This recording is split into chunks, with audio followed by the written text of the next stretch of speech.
ఈ నూతన దినపు హోలీ వీక్ శుభములు మీకు మీ కుటుంబములకు ప్రభు అయిన యేసుక్రీస్తు ప్రభుల వారి నుండి ఆకాశవాణి నుండి నిండుగా వెళ్ళిన కుమ్మరించిన గాక అని వేసినామని నేను పలుకుతూ ఉన్నాను. ఈ సాయంకాల వేళ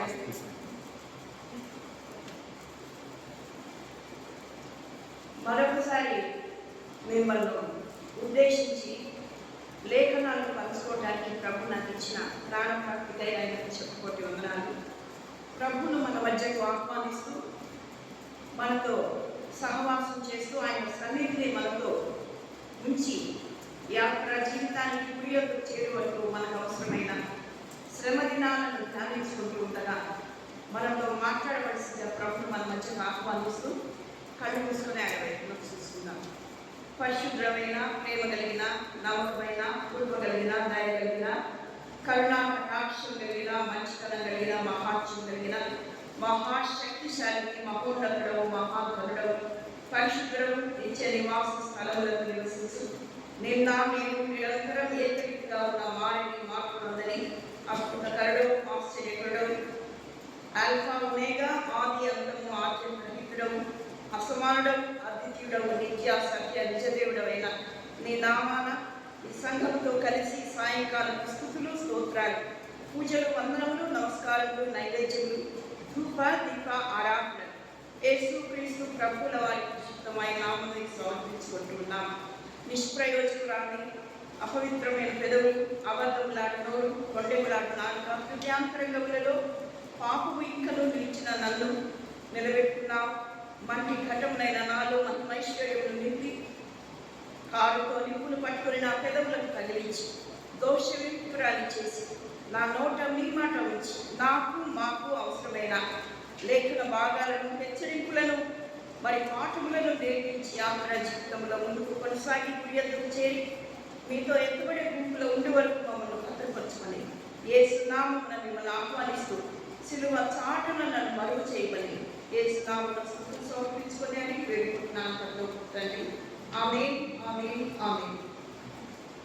ఈ సాయంకాల వేళలో ప్రభు మన మధ్యకు తీసుకొని వచ్చినటువంటి లేఖ భాగాలు మార్కు సువార్త 11వ అధ్యాయము 15 నుంచి 19 వరకు ఇంతవరకు బ్రదర్ గారు చదివి మనకు వినిపించినారు. ఎన్నిసార్లు చదివినా ఈ హెచ్చరింపు మాటలు మన హృదయాల్లో పనిచేస్తున్నాయా, వాటి ప్రకారం మనం నడుచుకుంటున్నామని మనము ఆత్మ పరీక్ష చేసుకునవలసిన వారంగా ఉన్నాం. నాతో సహా ఇక్కడ నిలబడిన నేను కూడా I'm also not perfect, I'm also imperfect, but ఒకరినొకరము ఆత్మ సంబంధమైన మాటలు పాటల ద్వారా హెచ్చరించుకుంటూ ఆయన వచ్చే వరకు మనం ఎత్తబడాలని ఆయన ఉద్దేశమై ఉంటుందని. ఇక్కడ చూస్తే కనుక వారు యెరూషలేముకు వచ్చినప్పుడు ఆయన దేవాలయంలో ప్రవేశించి దేవాలయంలో క్రయ విక్రయములు చేయవారిని వెళ్ళగొట్ట ఆరంభించి. ఈ మాట చాలా బాధాకరంగా, నొప్పికరంగా ఉంది. ఇప్పుడు మనమందరం ఆయన ఆలయంలో వచ్చినాం. పాస్టర్ గారు మనందరినీ నిరుపుతారని ఎలుబడి కలిగించానంటే ఎటుంటారు? మనకు ఎందుకు వెళ్ళిపోమంటారు? పిల్లలు ఇక్కడ కూర్చున్నారు, మనం కూర్చున్నాం. మందిరంలో, ఆలయంలో అనానుకూలమైన పనులు, ఆయాస్కరమైన పనులు, చేయకూడని పనులు పిల్లలు అల్లరి చేస్తూ ఉంటారు, మాట్లాడుకుంటూ ఉంటారు. అప్పుడు ఏం చేస్తాం? మనం హెచ్చరిస్తాం. ఇంకా పోతే చేయి పెట్టుకోనో, కాలు పెట్టుకోనో, చెవు పెట్టుకోనో, ఈడ్చుకొని బయటపడేస్తాం. అది ఇంట్లో కావచ్చు, స్కూల్స్లో కావచ్చు, సంఘంలో కావచ్చు, ఎక్కడైనా సరే అక్రమం అనేది జరగకూడదు. ఒక చోట, ఒక ప్రదేశంలో. నేను కూడా మా పిల్లలకు అనేక సార్లు చెప్తూ ఉంటాను, మా పిల్లలు కానీ స్టూడెంట్స్ కానీ, ఏమని కొన్ని హ్యాబిట్స్, హ్యాబిచుయేషన్స్ మనము మ్యాండేటరీగా కొన్ని ప్లేసెస్లోనే రిస్ట్రిక్టెడ్గా ఉండాలి. ఇంట్లో ఉన్నప్పుడు ఎట్లయినా ఉండొచ్చు, బయటకు వచ్చిన తర్వాత we must be in control. కానీ ఇక్కడ ఏం జరుగుతుంది? దేవాలయంలో ఏం జరగాల? ఇక్కడ ఉంది. ఎక్కడ చూస్తాం మనం? 17వ వచనంలో చూస్తే, so why temple is belt far అనేది మనము అంశం. అసలు దేవాలయం, సమాజ మందిరం, ప్రార్థనా మందిరం, చర్చ్ అనేది ఎందుకు అని మనల్ని మనం పరిశీలించుకుందాం. పాస్టర్ గారు చెప్పే వాక్యం వినడానికే, బలలో కాన్ఫరెన్స్ పొందడానికే, లేకపోతే డెంటినేస్ ఫాలో రావడానికే, ఫాస్టింగ్ ప్రేయర్స్గా ఎందుకు నిందాం? కానుకలు వేయడానికే, లేకపోతే పెళ్ళిళ్ళకు, లేకపోతే చనిపోతే సమాధుల కొరకు, దేనికి ఏం ఆశించి మనం మందిరాన్ని ఇస్తున్నాం? ఒకసారి ఆత్మపరీక్ష చేసుకుందాం. ఎన్ని ఏళ్ళ నుంచి, నేనైతే చిన్నప్పటి నుంచి పితరుల దగ్గర నుంచి వస్తూ ఉన్నాం, పోతూ ఉన్నాం, బ్యాప్టిజం తీసుకుంటూ ఉన్నాం. మన పిల్లల్ని కూడా ప్రిపేర్ చేస్తాం, రేపు పొద్దున బ్యాప్టిజం తీసుకోవాలా, నీకు ఒక ఏజ్ వచ్చిందిరా అని. దాని తర్వాత రొట్టె బల్ల పాలు పంపులు తీసుకుంటాం. దాని తర్వాత అదే మందిరంలో పిల్లలకు పెళ్లి చేస్తాం. దాని తర్వాత ఒక వయసు వచ్చిన తర్వాత ప్రభు దగ్గరికి వెళ్ళిపోతాం. మనకు ఆ మందిరము కార్యక్రమాలు జరిగిస్తుంది. మరి ఇందుకేనా మనకు మందిరం కావాలా? చూద్దాం. ఇక్కడ 17వ వచనంలో ఆయన బోధించుతూ, నా మందిరము సమస్తమైన అన్యజనులకు ప్రార్థన మందిరము. సో వలిక టెంపుల్ ఈస్ మెంట్ ఫర్, దేవుని ఆలయము, మందిరము దేనికోసమమ్మా? అన్యజనులకు ప్రార్థన మందిరం. ఎంత కోపం వచ్చింటే ప్రభు ఆ మాట అడిగాడు, ఎంత ఆయాసపడితే ప్రభు ఆ మాట అడిగాడు. క్రైస్తవులకు కాదు, యూదులకు కాదు, ఇంకొకరికి కాదు. ఎవరికి ప్రార్థన మందిరము? అన్యజనులకు. అన్యము అంటే ఎవరు? Non Christians, non juice. యూదా మతానికి చెందనివాడు, క్రైస్తవ మతానికి చెందనివాడు, క్రీస్తును ఎరగనివాడు, దేవుని ఎరగని వాళ్ళను అన్యులు అంటారు, ఫారినర్స్. వాళ్లకు ప్రార్థనా మందిరం. మనం చూసి బయట ప్రపంచంలో మన చుట్టూ ఇరుగుపడి వాళ్ళు, మన అపార్ట్మెంట్స్లో మనం పనిచేసే చోట, ఇంకెక్కడైనా సరే, మన రిలేటివ్స్ దగ్గర, మనం ఎక్కడికైనా వెళ్ళినా సరే, మీరు క్రిస్టియన్స్ అండి, మీరు ఫలానా బిలీవర్సా అని మనం ఎవరైనా అడుగుతున్నారా? దేన్ని బట్టి అడుగుతున్నారు? ఆలోచించుకుంటాం. అన్యులకు మాదిరికరమైన జీవితాన్ని మనం కలిగి ఉండాలా? మందిరాలు కూడా కలిగి ఉండాలా? ఎంతమందిని నువ్వు మందిరంలోకి తీసుకొచ్చిన అన్యులను, అన్య జనులకు ప్రార్థనా మందిరం. అసలు ప్రార్థన అంటే ఏంటి? మనకు ఎప్పుడన్నా తెలుసా ప్రార్థన అంటే? అసలు what is the meaning of prayer? చెప్పగలరా ఎవరైనా? అమ్మా, దేవుడితో సంభాషణ, అంతేనా? దాన్ని ఏమంటారు? కాన్వర్సేషన్ అంటారు. ప్రార్థన one way you are correct, no doubt. అసలు ప్రార్థన అంటే అర్థింపు, అర్థన. ప్రార్థన అంటే అర్థన, అర్థించడం, అడగడం. విజ్ఞాపన అంటే కూడా అదే, అభ్యర్థన అంటే కూడా అదే. అర్థన, అభ్యర్థన, ప్రార్థన, అర్థన అంటే టు రిక్వెస్ట్, టు అప్పీల్. మనం పనిచేసే చోట మనకు ఒక లీవ్ కావాలి అంటే ఏం చేస్తాం? అప్పీల్, అభ్యర్థన పెట్టుకుంటాం, విన్నపాన్ని పెట్టుకుంటాం. మరి ప్రభు దగ్గరికి ఏమని విన్నవించుకోవడానికి వస్తున్నాం? మనకు తెలుసు, మన అవసరాలను ఆయన దగ్గర చెప్పుకోనికి వస్తూ ఉన్నాం. అంటే మన ఆరోగ్యాలు, మన బిడ్డలు, మన ఆర్థిక పరిస్థితులు, ఇంకా మన కొరతగా ఉన్నది ఏవేవో, పిల్లల చదువులు, పెళ్ళిళ్ళు, వీటన్నిటి గురించి మనం అభ్యర్థన లేకపోతే అర్థన, విన్నపము, ప్రేయర్ రిక్వెస్ట్, ప్రేయర్ పాయింట్స్ మనము చేసుకుంటూ ఉంటాం.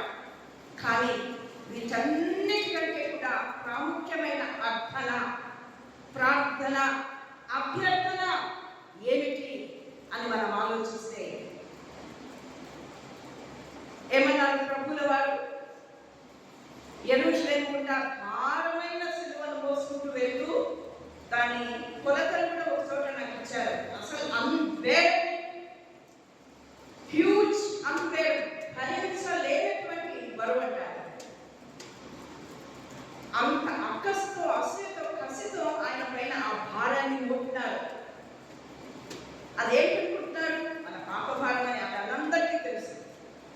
దాన్ని లెక్క చేయలేదండి ప్రభు. ఆ భారాన్ని, ఆ బరువును, ఆ చేతును, ఆ ఎండను, కాలు కాలుతా ఉన్నాయి కింద, భయంకరమైన ఎండ, బొబ్బలు ఇందాక పాడుకుంటున్నాం. అంత ఈజీ కాదండి సిలువ అని. బొబ్బ అనేది పాడుకున్నాను కదా మనం. బొబ్బ అంటే ఏంటమ్మా? తగిలిన చోటనే దెబ్బ తగిలి రక్తం వచ్చి కానీ వాపు వచ్చి దాన్ని చెప్పలేము, మన మాటలో ఎక్స్పీరియన్స్ చేస్తాం.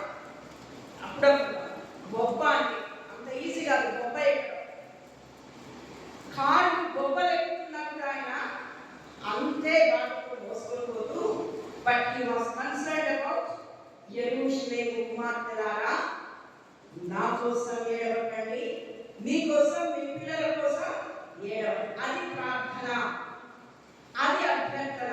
దేనికోసం ఏడవాలా? అయ్యో నా కొడుకు ర్యాంక్ రాకపోయినా, ఫస్ట్ ర్యాంకు లాస్ట్ ర్యాంక్ వచ్చినాయనే, అది వచ్చినా రాకపోయినా అంటే అది రాకూడదని నేను చెప్పడం లేదు. బట్ మొట్టమొదట మీకోసం, మీ పిల్లల కోసం ఏడవమని చెప్పినది ఏంటంటే నిత్య నరకానికి దండన, ఆమె తీర్పు నుంచి తప్పించుకోమని ప్రార్థన. కాబట్టి అన్యజనులకు ప్రార్థన అంటారు. అన్యజనులందరూ కూడా వచ్చి ప్రభు సన్నిధిలో మారుమనసు పొంది పరలోక రాజ్యంలో ఆయన ఇచ్చే స్థలంలో ఉండాలా అనడం కోసమే ఈ సమాజం అంటారు. అర్థమైంది అనుకుంటాను. మీకు అందరికీ తెలియదని నేను చెప్పడం లేదు, జ్ఞాపకం చేస్తున్నాను. కాబట్టి ఆయన ప్రార్థన ఆయన మందిరము సమస్తమైన అన్యజనులకు ప్రార్థన మందిరం. కాబట్టి why the temple is meant for అంటే మనం ఏమనుకుంటున్నాం ఇప్పుడు వాక్యం ద్వారా, మాట కాదు, అన్యజనులకు ప్రార్థనా మందిరము. మరి నువ్వేం చేస్తున్నావు? నశించిపోయే ఆత్మలను ఈ మందిరాన్ని నడిపించి ప్రార్థించేవాడుగా. ఏ ప్రార్థన ఇప్పుడు చూస్తూ ఉన్నాం. ఎందుకమ్మా ప్రభు ఇక్కడ ఏమేం జరుగుతుంది? ఇటువంటి ప్రార్థనా మందిరంలో అన్యజనులు ప్రభువును, నన్ను, నా బిడ్డలను రక్షించి నీ రాజ్యంలో జ్ఞాపకం చేసుకోని ప్రార్థించవలసిన ప్రార్థనా మందిరంలో ఏం జరుగుతుందో చూసినారా? పైన చూసినాం. ఏం జరుగుతుందమ్మా అక్కడ? ఈ ప్రార్థన జరగడం లేదండి. క్రయ విక్రయములు, రూకలు మార్చువారి బలలు ఉన్నాయి, గువ్వలము వారి పీఠలు ఉన్నాయి. దేవుని దయతో మన మందిరాలలో అవి లేవు. ప్రభువు మహిమ కలుగుతా. ఇప్పుడు కనబడుతున్న మందిరాలు సో కాల్డ్ టెంపుల్స్ ఎక్కడున్నాయి? ప్రధాన యాజకుడికి అంటే సంఘ కాపరికి అంటే పాస్టర్ గారికి మందిరానికి వచ్చే సభ్యులకు సంబంధమే లేదు. అసలు ఆయన ఎవరో వాళ్ళకి తెలియదు, వాళ్ళెవరో ఆయన తెలియదు. అని మనకుంది ఈ కాంటాక్ట్. పాస్టర్ గారు ప్రతిసారి బలిపీఠం దగ్గర వాళ్ళు మన కోసం, మన కుటుంబాల కోసం ప్రార్థన చేస్తున్నారు. అయితే కొన్ని చోట్ల ఏం జరుగుతుందంటే ఫంక్షన్ హాల్స్లో అక్కడనే పెళ్లిళ్ళు జరుగుతాయి, అక్కడే పూజలు జరుగుతాయి, అక్కడనే అనవసరమైనవన్నీ జరుగుతున్నాయి. అదే ప్లేస్లో మళ్ళా ప్రేయర్ మీటింగ్స్ జరుగుతున్నాయి. అంబేద్కర్ ఏవేవో ఉన్నాయి ఫంక్షన్ హాల్స్, అక్కడ ప్రార్థిస్తున్నారు. ఏ రకమైన ప్రార్థనలు? అర్జెంట్ ప్రేయర్ అయితే ఒక విధమైన ఫీజు, ఒక్కొక్క రకమైన ప్రేయర్ ఒక రకమైన ఫీజు కలెక్ట్ చేస్తున్నట్లు నేను రుజువులతో సహా చూస్తాను. ఇంకా మీ పిల్లలు కాకపోతే ఇంకో ఈ పండు తీసుకొని తినండి, కొనుక్కోండి. ఇంకా కొన్ని చోట్ల మా వైపు, కర్నూలు వైపు ఆ ప్రేయర్స్ చేసే ఆ ఆవరణలో ఉన్న మట్టిని కవర్లు తీసుకొని పోతుంటాడు. ఎందుకంటే ఈ మట్టిని తీసుకొని పోతున్నారని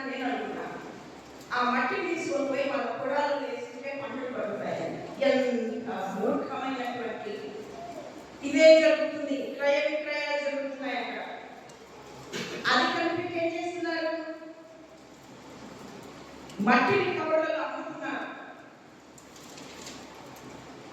ప్యారెంట్ ఆయిల్ డబ్బాకు రేటు వెళ్ళింది. షాప్స్ లో కంటే కూడా ప్రేయర్ ప్లేసెస్ లో ప్రేయర్ ఆయిల్ అంటారు దాని పేరు. దాన్ని అమ్ముతున్నారు. కర్చీఫ్స్ అమ్ముతున్నారు, స్కార్ఫ్స్ అమ్ముతున్నారు, వైట్ శారీస్ అమ్ముతున్నారు, బ్యాగ్స్ అమ్ముతున్నారు. నాకు తెలిసిన ఒక ఆంటీ ఉండే, దాసగడ్డు భార్య, ఇది తీసుకోమా చాలా బాగుంటుంది, ఇది తీసుకోమా బాగుంటుంది, మాడబెట్టు, ఎందుకు ఇది ఏంటి బిజినెస్? అప్పుడే కాదండి, ఇప్పుడు కూడా జరుగుతుంది. ఆ రకమైన మెటీరియల్ బిజినెసే కాదండి, చాలా దేవాలయాలలో చాలా మందిరాలు ఏం జరుగుతుందంటే రెడీ అవడానికి గంటల తరబడి టైం తీసుకొని ప్రార్థనకు వెళ్ళడానికి కాదు, ఒకరికి మించి ఒకరు పట్టు చీరలు చివరికి వేసుకొని పోయి వాళ్ళు డిస్కస్ చేసేది, ఇది ఎక్కడ కొనుక్కున్నాము, ఈసారి ఇంటిమేట్ ఎంత రేటుంది, టీఏ ఎంత వచ్చింది, టీఏ ఎంత వచ్చింది, ఎంత చిత్రం పెట్టింది, ఎప్పుడు రిటైర్ అవుతున్నాము, ఏ ఇల్లు కొనుక్కున్నాము, బాగున్నామా, చాలా బాగున్నా, దేవుని దయతో. ఒక కొడుకు అమెరికాలో ఉన్నాడు, ఇంకొకటి లండన్లో ఉన్నాడు, ఇంకొకటి ఇంగ్లాండ్లో ఉన్నాడు, ఒక కొడుకు ఆడవిల్లు కనిపించినాడు, ఒకరికి 2 కార్లు ఉన్నాయి, ఒకరికి 4 కార్లు ఉన్నాయి, ఇంకొకరికి ప్రతి ఒక్కరికి ఒక కారు ఉంది. దేవుడు మరి ఆశీర్వదించినాడు నన్ను, చాలా బాగున్నాను. ప్రార్థన ఇందుకోసం కాదండి, ఆశీర్వాదం అంటే అదే కాదు, అది ఆశీర్వాదాలే కావచ్చు కానీ అవే ఆశీర్వాదాలు కావు. యాకోబు ఒక కర్ర చేత పట్టుకొని పోయి ఎవ్వరు లేని వాడు, ఏమి లేని వాడు వచ్చి 2 గుంపులై లెక్కింప శక్యం కానంత పశు సంపద దాసదాసి జనములు తీసుకొని పోయి తెల్లవారు వరకు పెరుగులాడినాడు. ఎందుకు? ఆశీర్వాదం కొరకు. ఏం తక్కువైంది? యాకోబుకు ఆశీర్వాదం లేదా? 2 భార్యలు, వాళ్ళకి దాసదాసీలు, వాళ్ళకు పిల్లలు, man power, monetary power, material power అన్ని సంపాదించుకున్నాడు. కానీ అది ఆశీర్వాదం కాననే రియలైజేషన్కి వచ్చినాడు. వచ్చినట్టు ప్రభు చేసినాడు. మరి ఏంటి ఆశీర్వాదం అంటే? చెప్పు నీ పేరు. దేవుడికి తెలియదా? Does God know he is Jacob? ఏషావు పేరు కదా, యాకోబు పేరు తెలియదా, వాళ్ళ నాయన పేరు తెలియదా? నేను అబ్రహాము, ఇస్సాకు, యాకోబు దేవుడు అన్న దేవుడికి యాకోబు పేరు తెలియదా అండి? కాళ్ళ పట్టుకొని అడుగుతాడు మనం చేసిన పనులు. చెప్పు నీ పేరు. మీ నాయన దగ్గర నువ్వు ఏషావు అని చెప్తావా? చెప్పు ఇప్పుడు దేవుడు. Yes lord, I am Jacob, I am a cheat, I am a deceiver, I am a liar. నేను కాని లేదు ఒప్పుకున్నప్పుడు ఇచ్చిన ఆశీర్వాదం ఏంటి? ప్రభు ఇమ్మీడియట్ గా 12 సింహాసనాలు ఆయన చుట్టూ వేయించుకున్నాడు. అందుకే ప్రభు నీ కోసం, నీ పిల్లల కోసం లేడమని చెప్పింది ఎందుకో తెలుసా? ఈ లోకంలో ఇల్లు వాకిలు ఉండొచ్చు, కానీ లోకమంతా సంపాదించుకొని ప్రాణులు పోగొట్టుకుంటే దానివల్ల మనకి లాభమేమి? పరలోక రాజ్యంలో సింహాసనం ప్రక్కన, ఆయన సింహాసనం ప్రక్కన నువ్వు నీ పిల్లలు ఉండాలని ప్రభు ప్రార్థన చేయమని ఈ మందిరాలు పెట్టినాడు. జ్ఞాపకం చేసుకుంటారా? కనుక ఇట్లు క్రయ విక్రయములు. ఇక్కడ మందిరం అంటే ఈ కన్స్ట్రక్టెడ్ మందిరాలనే అనుకుంటే కూడా పొరపాటు. ప్రభు ఏమంటాడు? మీరే నా ఆలయము. మనదే ఆయన ఆలయం. పాట కూడా ఉంది కదా. ఇంకొకటి ఏంటి ఆయన ఆలయం? హృదయం. హృదయమే నీ ఆలయం క్రీస్తు, నీ నామమే నా గానం, నిహితముగానే ఇలలో ఎవరికి వివరింపదని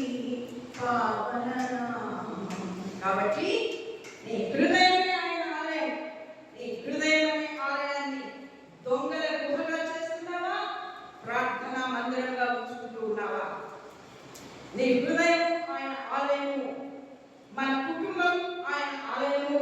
ఏం జరుగుతుంది అక్కడ? నీ హృదయం అనే ఆలయం దొంగలు ఒక్క చేస్తున్నావా? ఆయన మందిరంగా, ప్రార్థనా మందిరంగా ఉంచుకుంటున్నావా? ఆయన నీ హృదయంలో ఆయన స్థానం ఉందా? క్రయ విక్రయం ఇంతేనా? మంగళం ఉంటుంది ఇంకా అనుకోలే. ఏది ఇంకా పాఠకాలు ఉంటున్నావా? ఇంకా లేదు. ఏది ఇంకా ఇంకేం లేదా?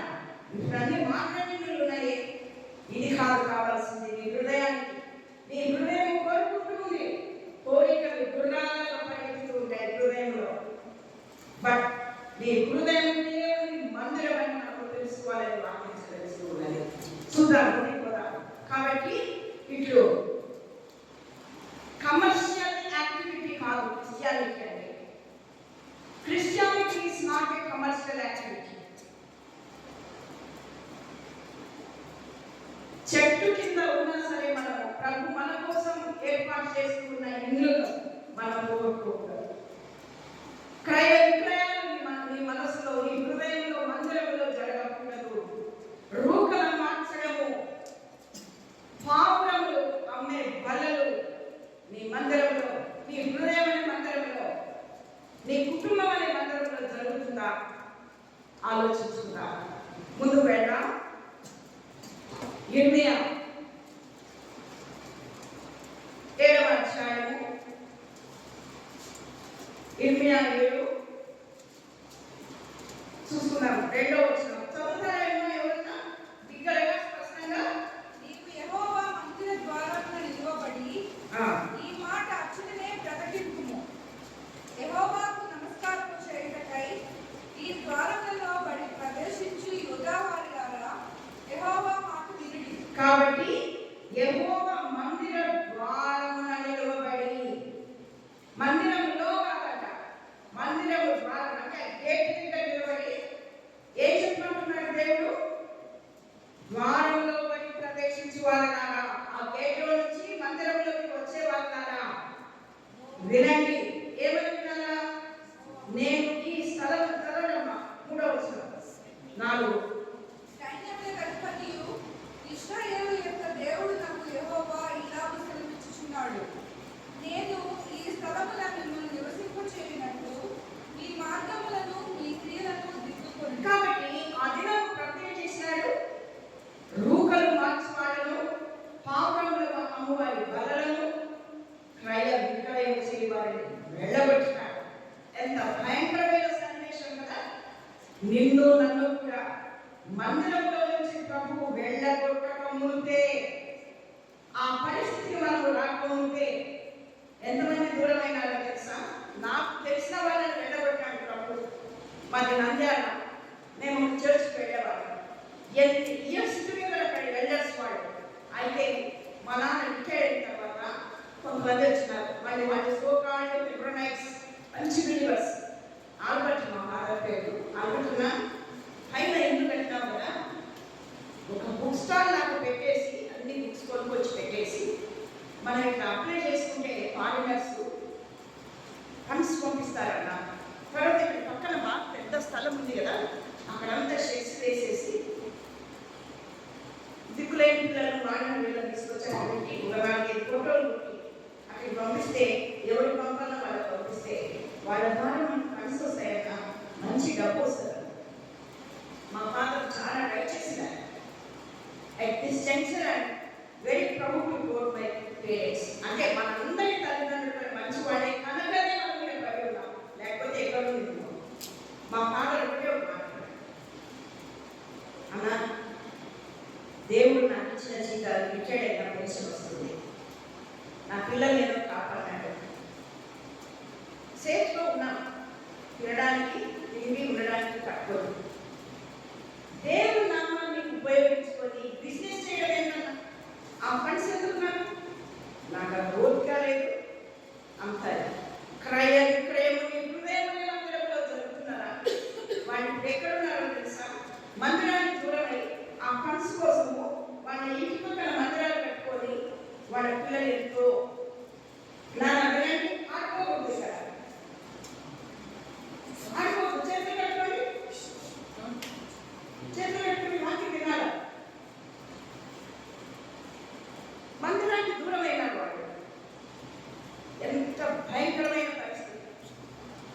మందిరానికి దూరమైతే ఎందుకు మన జీవితాలు?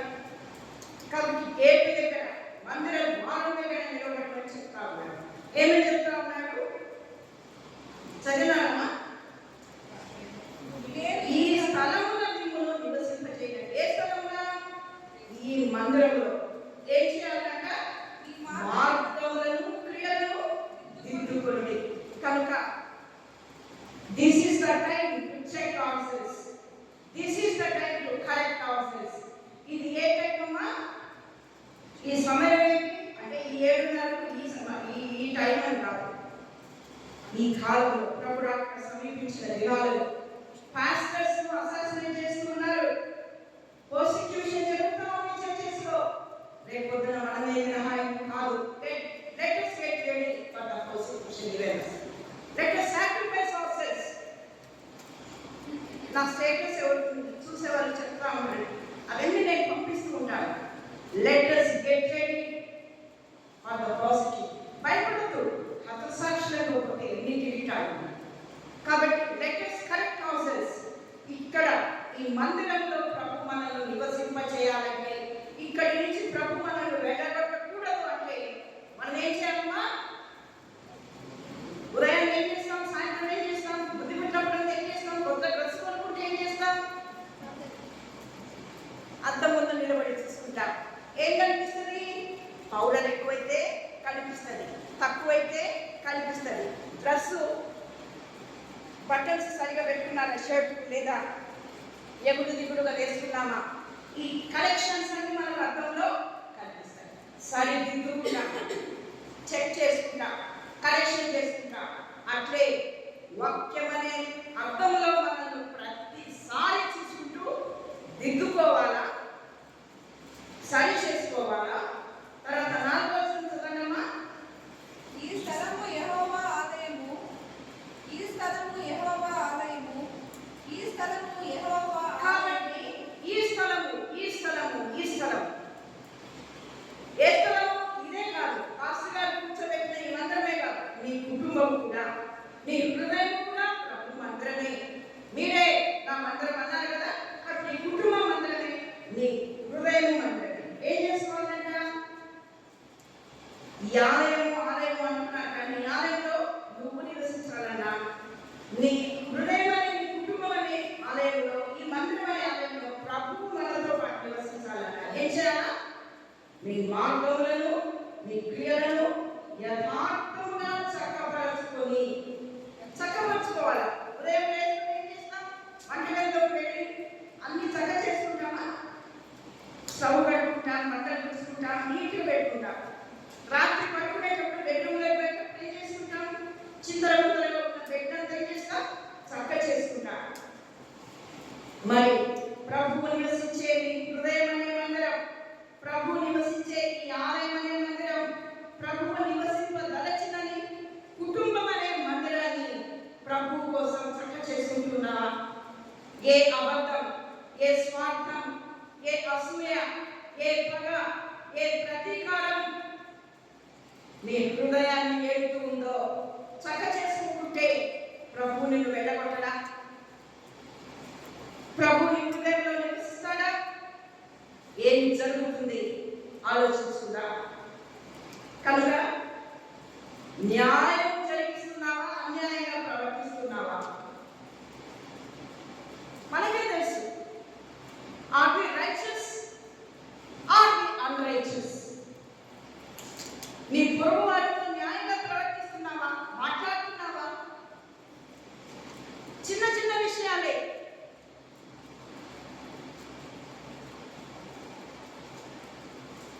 ₹10 ఎక్కడైతే ఉన్నా కూడా ఇవ్వం, అది న్యాయమా? ఇవన్నీ నేను చెప్పను, కానీ మన మనస్సాక్షికే తెలుసు. న్యాయంగా మనం బ్రతుకుతున్నామా? న్యాయంగా మనం మాట్లాడుతున్నామా? న్యాయంగా మనం ప్రవర్తిస్తున్నామా? లేకపోతే ఈ ఆలయము, ఈ మందిరము, ఈ స్థలములో ప్రభువు నీతో నివసించాలన్నా, నువ్వు ప్రభు మందిరంగా ఉండాలన్నా, ఆయన వెళ్ళగొట్టక మునిపే క్రయ విక్రయాలు, రూకలమ్మడం, గువ్వలం వల్ల ఏం జరుగుతుందో నీ హృదయంలో అక్రమం, అన్యాయం, దొంగల గుహగానం చేస్తూ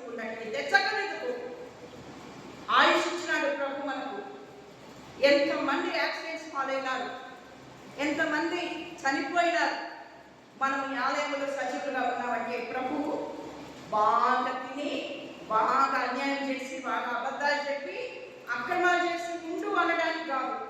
మనం ఎంత యథార్థవంతులు కాకపోయినా నా మట్టుకు నేను ఇంకా నాలో ఎంతో పాపం నిలిచి ఉన్నా, ఇంకా నాలో ఎంతో అపవిత్రత నిలిచి ఉన్నా ప్రభు నన్ను ఇక్కడ నిలబెట్టుకున్నాడు. కారణం మీకు చెప్పడానికి కాదండి, నన్ను చక్క చేసుకోవడం కోసం, నన్ను సరిదిద్దడం కోసం, నన్ను సజీవురాలుగా ప్రభు నిలబెట్టాడు. మందిరం పాత్ర దగ్గర నిలబడి అనేకులకు మనం చెప్పవలసిన వాడు. అన్య జనులను రక్షింపబడే నిమిత్తం, నరకం నుంచి తప్పించబడే నిమిత్తం ఈ మందిరం ప్రార్థనా మందిరం. మరి చక్కదిద్దుకుంటున్నావా? సరి చేయబడుతూ ఉన్నావా? న్యాయం జరిగిస్తూ ఉన్నావా? ఏంటి ఏ విధంగా చక్క చేసుకోవాలా? ఆన్సర్ ఉంది చూడండి కదా. ఆ రోజు చూడండి, పరదేశులను, తండ్రి లేని వారిని, విధవరాండ్రను బాధింపకయు, ఈ చోట నిర్దోషి రక్తము చిందింపకయు, నీకు కీడు కలుగజేయు అన్య దేవతలను అనుసరింపకయు నుండిన ఎడల. నిర్దోషి రక్తము నేనెక్కడ చిందిస్తున్నాను? బాగా చెప్తావు నువ్వు, నాకు అట్లా తెలియనే తెలియదు అని అనుకోవచ్చు.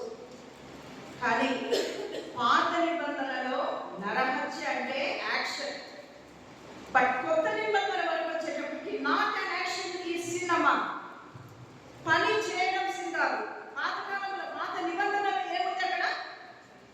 నరహత్య చేయడము పాపము.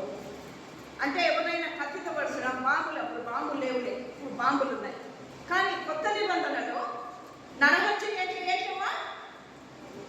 నువ్వే కత్తి తీసుకొని పొడసాల్సిన పనిలే. ఎట్లుందో దయ్యమ్మకుంది అనుకున్నావనుకో, అక్షరమే నువ్వు హత్య చేస్తాను. పనికి మానవుడు ఎప్పుడున్నాడో చూడు. మా తమ్ముడు ఒక పనికి మానవుడు, ఆస్తి ఎప్పుడు నాకు మోసం చేసినాడు. వాడు ఒక దుర్మార్గుడు, వాడు ఒక నీచుడు. నీ నోటి మాట, నీ తలంపే రూటు దగ్గరనే పాపము అంటుంది కొత్త నిబంధన. నాట్ అన్ యాక్షన్, మనం పని చేయాల్సిన పనిలే. మాకు మేము డిగ్రీ ఇంటర్మీడియట్ అంటే ఎందుకు ప్రాక్టికల్గా నేను నా లైఫ్ గురించి చెప్తున్నానంటే అర్థం కావాలి. నేను డిగ్రీ ఇంటర్మీడియట్లో ఒకే మేడం ఉండేవాళ్ళు, మేరీస్ నాకు నా పేరు. మా చర్చికే వచ్చేవాళ్ళు. నాకు చర్చిలో యూత్ మీటింగ్ ఆంటీ కూడా ఆమెనే, మేరీస్ నా పేరు. తెలుగు లెక్చరర్ నాకు డిగ్రీలో ఆమెనే, ఇంటర్మీడియట్లో. మా చర్చికి వస్తే మా అమ్మకు చాలా క్లోజ్ ఫ్రెండ్ ఆమె. కాలేజీకి వస్తే మాత్రం విశ్వరూపం చూపిస్తారు. ఇంతలా ఉంటుంటాయి ఆమె. రావడం బ్యాగ్ అని తీసివేసి ఒక్కసారి చూస్తుంది, మాట్లాడదు. లేట్ వచ్చినారనుకో ఎవరైనా, ఎందుకు లేట్కి వచ్చినామంటే ఎక్కడ నీళ్ళు, ఎందుకు లేట్కి వచ్చి, మా ఇల్లు చంద్రశేఖర్ టాకీస్ దగ్గర మేడం అని అన్నారనుకో ఎవరైనా, ల్యాండ్ మార్క్ చంద్రశేఖర్ టాకీస్ తప్ప ఇంకేం తెలీదా? Cinema halls land marks. మళ్ళీ ఇంకో మాట ఏం చెప్తారంటే, ఇది కాలేజీలో జరిగే మాట. యూత్ మీటింగ్ కూడా ఆమె అని చెప్తున్నాను కదా చర్చిలో, ఆమె నిలబడి వాక్యం చెప్తుంది. వణికిపోయేదాన్ని నేనైతే. సిటీ బస్సుల కోసం వెయిట్ చేస్తూ, వాల్ పోస్టర్స్ చూస్తూ, లేకపోతే సినిమాలకు వెళ్ళి ఈ హీరో ఎంత అందంగా ఉన్నాడు అని నువ్వు అనుకుంటున్నావేమో. అప్పుడే నువ్వు విచారణ చేసినావు అనేటప్పటికీ నిజంగానే బస్ స్టాప్ దగ్గర నిలబడి వాల్ పోస్టర్స్ పెద్దది పెట్టుంటారు అక్కడ. అబ్బాయి ఎంత బాగున్నాడు ఈ హీరో అని ఎప్పుడన్నా అనుకున్నానేమో కదా. అంటే నేను గెలిచానే, అయ్యో నేను గెలిచానే, అబ్బా నేను గెలిచాను. అయ్యో ప్రభు, అక్కడ మా అమ్మ స్కూల్కి వెళ్ళింటాడు, మా నాన్న క్యాబ్ వెళ్ళింటాడు, మా తమ్ముడు వెళ్ళాడు. ఒక్కదాన్ని మోకాళ్ళ మీద పెట్టి ఏడ్చేదాన్ని. అంటే అటువంటి యూత్ మీటింగ్ ఆంటీలు, youth meeting teachers, DBS teachers ఏం చేయాలా? మందిరం వాకింగ్ దగ్గర నిలబడి చేయవలసిన పనులు, రూట్ దగ్గర నుంచి పాపాన్ని కట్ చేయాలి. నాట్ యాక్షన్, తలంపు దగ్గర నుంచి. ఎవరినైనా చూస్తేనే వ్యభిచారం, ఎవరినైనా మాట అనుకున్నా కూడా వ్యర్థురాలని సహోదరుడు అంటే అక్షరమే నువ్వు మర్డర్ చేసినట్టే. ఎంత చక్క చేసుకోవాలా, ఎంత సరిదిద్దబడాలా, ఎంత పవిత్రపరచబడాలా. లేకపోతే నువ్వు దొంగల గుహగా చేయడం లేదా? నీ హృదయం అనే మందిరాన్ని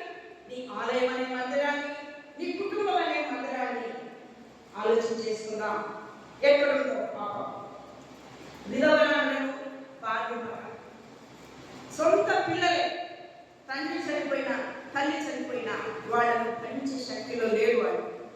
అందుకే కదా the number of orphanage homes are increased. అనాథాశ్రమాలు పెరిగిపోతా ఉన్నాయి. ఎందుకు? విధవరాలైన తల్లిని, భార్య వదిలిపెట్టిపోయిన తండ్రిని అడ్జస్ట్ కాలేక జరుగుతున్నాయా లేదా? ఇవన్నిటినీ సరిదిద్దుకోవాలని వాక్యం చెప్తుంది. అబద్ధపు మాటలు నమ్ముకుంటూ ఉన్నాం, బయలులకు తూపం వేస్తూ ఉన్నాం. నేనా బయలుకు తూపం వేసినాక బాగా చెప్తావు నువ్వు. నేను దేవుడి మందిరాన్ని తప్ప బయలు అంటే విగ్రహాలు. మొన్న జరిగింది కదా హనుమాన్ చాలీసా, హనుమాన్ జయంతి ఏమో జరిగింది. అట్లాంటి చేస్తే బయలుకు చెప్పేసినట్టు కానీ నాకు అట్లాంటి జరిగింది దేవుని తప్ప నేను యేసుప్రభువు తప్ప ఎక్కడ నేను పూజించలేక అదే అని జరుగుతున్నాయి. మనకు సంబంధించింది కాదు అని అనుకుంటున్నారేమో. వారంతా కూడా నీ కోపాన్ని భర్త మీద, భార్య మీద భర్త. కొంతమంది పిలుస్తూ ఉంటాడు భార్యలో, పనికి మారిందానా, బుద్ధి లేదానా, దేనైనా ఇది క్యాజువల్గా అనుకుంటున్నాం. కానీ అది బయలే అంటే దేవునికి సంబంధించింది. దేవుడు ఎప్పుడైనా అక్కడ మాట్లాడాడు, కేకలు వేయడు, ఆయన స్వరం గీతిలో వినపడదు.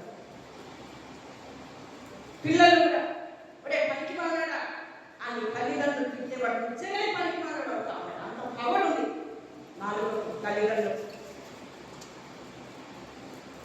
భార్యలేం తక్కువ లేదు. ఎండాకాలం అనే ఒక ఆయన కుండ చేస్తే నీ ముఖంలో నీ కుండ ఏం కింద తెచ్చినావు అదే భార్య ఎంతమందో. పుచ్చిపోయిన వంకాయలు చేస్తావు, నీ ముఖానికి కూరగాయ తెచ్చేదా అని అనే భార్యలు ఎందరు. బయలులో తూపం వేయడం కాదా, అదే నోటితో ప్రభువు నుంచి ఆరాధిస్తాం, అదే నోటితో ఉపవాస ప్రార్థన చేస్తాం.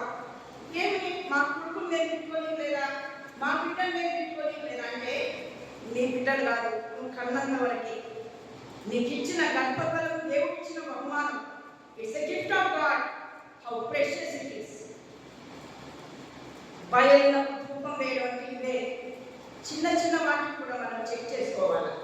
అప్పుడు మాత్రమే ఈ మందిరంలో నివసించమనము ఆ కులము అని లేదు కాదు వాక్యం చెప్తుంది. 11వ వచనం చదవడమా. నాటని చాటబడిన ఈ మందిరము మీ దృష్టికి దొంగల గుహ అయినదా? మరి ఇవన్నీ జరుగుతుంటే ఏం చేసినట్టు మనం ఆ మందిరాన్ని? హృదయం అనే మందిరం, ఈ ఆలయం అనే మందిరం, మన కుటుంబం అనే మందిరాన్ని మనం ఏం చేస్తున్నాం? దొంగల గుహ. గుహ అసలు ఎట్లుంటుందో తెలుసా నీకు? గుహ ఎట్లుంటుందమ్మా? ఎప్పుడైనా చూసినారా? నేను చూసినాను. మా ఊరికి పోవాలంటే నంద్యాల నుంచి మా ఊరు ప్రకాశం జిల్లా ఒంగోలు గిద్దలు అక్కడ మా ఊరు మా నేటివ్ ప్లేస్. అక్కడికి పోయేటప్పుడు పెద్ద కొండలు ఉంటాయి. ఆ గుహలు ఏంటంటే సీక్రెట్ ప్లేసెస్. ఈ వన్య మృగాలు అక్కడ నివాసం చేస్తూ ఉంటాయి. కట్టిగా చీకటి ఉంటుంది అక్కడ. దొంగలు ఆడ పెట్టుకుంటుంటారు, దొంగిలిసుకుపోయినప్పుడు చీకటి ఉంటుంది. ఆ చీకటి ఏముంటాయి తెలుసా? పాములు, తేళ్లు, గబ్బిలాలు, విషపూరితమైనటువంటివి అక్కడ నివసిస్తూ ఉంటాయి. మరి ఈ హృదయం అనే మందిరం, ఈ ఆలయం అనే మందిరం, నీ కుటుంబం అనే మందిరాన్ని దొంగల గుహగా చేస్తే చీకటి నిండదా? విష సర్పాల లాంటి కలహాలు లేవా? విష కీటకాలను పగల పంతాలను చెలరేవా? అశాంతి నిలబడదా? జాగ్రత్త పడదాం. దొంగల గుహగా చేస్తూ ఉన్నామా? ప్రభు మందిరాన్ని మందిరంగా ఉంచుతూ ఉన్నామా? కనుక పెందలగా లేచి మాట్లాడుతున్నా కూడా ఆయన మాట మనం వినకుండా ఆయన మందిరాన్ని దొంగల గుహగా చేయవాడంగా ఉంటూ ఉన్నామా? ముగింపులోకి వచ్చేస్తాం. కీర్తనలు 78 చూస్తే గనక ఇందాక మనం ఇవన్నీ చదువుకోవాల్సిన పని లేదు. కాబట్టి యథార్థ హృదయులు కాక దేవుని విషయమై స్థిర మనసు లేని వారై తిరుగబడిన మూర్ఖత్వం కలిగిన జీవితం జీవిస్తూ ఈ మందిరం దేవుని ఆలయం అనుకుంటే మాత్రం మరి పరీక్షించుకుందాం. యథార్థంగా ఉన్నామా? స్థిర మనసు కలిగిన వాళ్ళని ఉన్నామా? తిరుగుబాటు చేసే వాళ్ళంగా ఉన్నామా? అంతేకాకుండా దేవుని నిబంధనను గైకొనలే, ధర్మశాస్త్రమును అనుసరింపలే. ఇవన్నీ చేయకుండా దేవుని మందిరానికి వస్తూ ఉన్నాం. మన కుటుంబ ప్రార్థనలు చేసుకుంటూ ఉన్నాం, వ్యక్తిగత ప్రార్థనలు చేసుకుంటూ ఉన్నాం. మరి లాభం ఉందా, నష్టం ఉందా? దొంగల గుహగా మనం ఎక్కడున్నాం? దేవుని మందిరంలోనే. ఏం చేస్తున్నాం? కుటుంబ ప్రార్థనలే. ఎక్కడికి వెళ్తున్నాం? దేవుని ఆలయానికి. కానీ ధర్మశాస్త్రాన్ని అనుసరించాం, నీతిని అనుసరించాం, స్థిరంగా ఉన్నాం. ఏం చేస్తున్నాం? దేవుని గుహను, దేవుని మందిరాన్ని దొంగల గుహగా చేస్తూ ఉన్నాం. ఇటువంటి స్థితి మన జీవితంలో జరుగుతుందేమో చూసుకుందాం. కాబట్టి ఇక్కడ ఇంకొక మాట మనం చదివినాం. 16 చదవమా, 15 పదాలు చదవండి. అరణ్యంలో ఆయన బండలు చీల్చి సముద్రమంత సమృద్ధిగా వారికి నీరు ప్రారంభించాడు. బండలో నుండి ఆయన నీటి కాలువలు. బండ అంటే ఏంటి? యాక్చువల్గా ఎవరైనా చెప్పగలరా? బండ అంటే ఏంటి? బిగ్ స్టోర్ అంటారా? బిగ్ స్టోర్ అంటే లిటరల్లీ బండ అంటే అదే. కానీ స్క్రిప్చర్ ప్రకారం బండ అంటే క్రీస్తు. క్రీస్తు అనే ఆ బండను కొట్టినాం, మనమే కొట్టినాం కదా అనుకుంటున్నాం.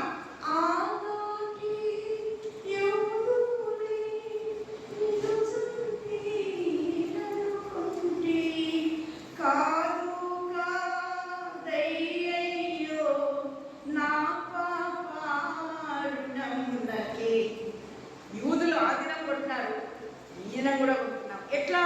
ఈ విధమైన ప్రవర్తన. ఆయన బండని క్రీస్తును మనం కొట్టాం. కొట్టప్పుడు ఏం జరిగిందమ్మా? సముద్రం అంత సమృద్ధిగా నీరు త్రాగించెను. నీరు అంటే ఏంటి? ఇప్పుడు నాకు దాహం వేసింది, నీళ్ళు తాగుతారు. కానీ లిటరల్లీ నీళ్ళు అంటే అది. స్క్రిప్చర్ ప్రకారం నీళ్ళు అంటే ఏంటి? జీవజలము, మనల్ని జీవింపజేసే జలము, వాక్యం. ఆయన మందిరం, ఆయన సన్నిధి, ఆయన వాక్యం మనకు నీరు. నువ్వైతే కొట్టినావు, నీ అబద్ధాల ద్వారా, నీ తలంపుల ద్వారా కొడుతూనే ఉన్నావు. ఇంకా అయినప్పటికీ మనల్ని ఈ మందిరంలో కూర్చోబెట్టి ఈ వాక్యం అనే నీళ్లు, ఈ ప్రార్థన ఆశీర్వాదం అనే నీళ్లు, ఈ మందిర సమృద్ధి అనే సముద్రం అంత నీళ్లను నీకు ఇస్తే ఇంకా దొంగల గుహగా నీ జీవితాన్ని, నీ బ్రతుకును ప్రభువుకు ఇష్టకరంగా మలుచుకోలేకపోతే, కింద కూడా అదే కదా, సముద్రం అంతా నీళ్ళు ఇచ్చినాడు. ఇంకా బండలో నుండి ఆయన నీటి కాలువలు రప్పించాను. నదుల వల్లే నీళ్లు ప్రవహింపజేశాడు. కాలువలు, నదులు, సముద్రాలు. ఇంతగా వాక్యము, ప్రార్థన, ఆశీర్వాదాలని, దేవుని సమృద్ధి అనే నీళ్లను ప్రభు నీకు ఇస్తున్నాడు. ఎప్పుడు నువ్వు ఆయన కొడుతూ ఉంటే, ఆ బండను అయితే కొడుతూ ఉన్నావు. ఏమన్నారు వాళ్ళు? నాకు ఈ రక్తంతో ఈ నీతివంతుని జోలికి నువ్వు పోవద్దు అనేది కదా ఆమె విలాస భార్య. అంటే ఆయన ఏమన్నాడు? నాకు దీనికి సంబంధం లేదని చేతులు కడిగేసుకున్నాడు. చేతులు కడిగేసుకుంటే వాళ్ళు ఏమన్నారు? దీని రక్తము మా మీదను, మా పిల్లల మీదను ఉండుగాక. నోయింది, ఆ నోయింది తెలిసిన నాకు తెలియకన్నారు. కానీ నిజంగానే ఆ నిబంధన రక్తం అనే కొత్త నిబంధన అనే రక్తం మన మీద, మన పిల్లల మీద చింది ఇది మనకు రక్షణ. యేసు ప్రభు అంటే ఎవరో తెలుసుకొని మోక్షానికి మనము సిద్ధపడుతూ ఉన్నాం. ఎంత గొప్ప ధన్యత! అట్టి మందిరము మనము. నా సమయం అయిపోయింది అనుకుంటున్నాను నేను. ఉందా ఇంకా టైం అయిపోయిందేమో. ఎక్కువ సమయం తీసుకొని క్షమించండి. కాబట్టి ఈ విధంగా దొంగల గుహగా మనం చేస్తున్నామా ప్రభు మందిరాన్ని? లేదా ఆయన మందిరమైన నీ హృదయాన్ని, నీ కుటుంబ జీవితాన్ని, ఈ ఆలయాన్ని దొంగల గుహగా చేస్తే వాట్ ఈస్ ద కాన్సిక్వెన్స్ అమ్మా? ఏం జరుగుతుంది? కొరడాలు తీసుకొని వెళ్ళగొడితే ఇంకా మనకు కడస్థానం లేదు. జాగ్రత్త పడతాం. ప్రభు రావడం నిమిత్తం ఆ విధంగా మన హృదయాన్ని కుటుంబాలు మందిరాలను సిద్ధపరచుకొని ఆ యొక్క ఎదురు చూసే గుంపులో ఎక్కబడే గుంపులో మనము ముందుగా దైవాశిస్తులు